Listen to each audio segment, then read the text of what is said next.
Restore করেও এটাকে আমরা ঠিক মানে সলভ হয়নি। তো এটা হার্ডওয়্যার ইস্যু থেকে সম্পূর্ণ এই প্রবলেমটা এসেছে। তো আমরা evening friends, eye care pro থেকে আমি দীপাঞ্জন। আজ একটা নতুন ভিডিও নিয়ে আপনাদের সামনে চলে এসেছি।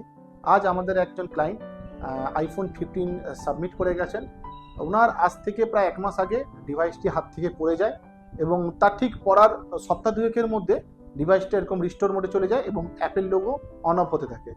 তো ডিভাইসটা স্যার আমাদের কাছে নিয়ে এসেছিল। এই ডিভাইসটাকে রেডি করে নেক্সট ভিডিওতে আপনাদের সামনে নিয়ে আসবো কীভাবে ডিভাইসটাকে আমরা রেডি করলাম।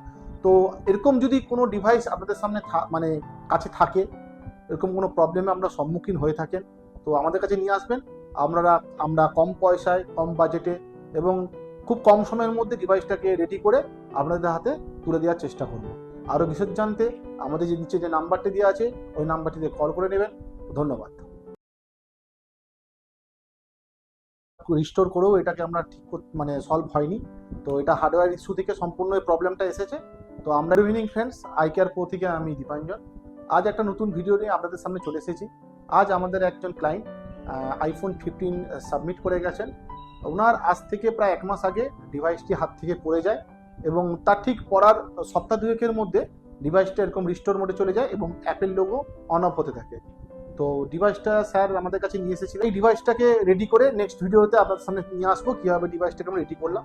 তো এরকম যদি কোনো ডিভাইস আপনাদের সামনে মানে কাছে থাকে, এরকম কোনো প্রবলেমে আমরা সম্মুখীন হয়ে থাকেন, তো আমাদের কাছে নিয়ে আসবেন।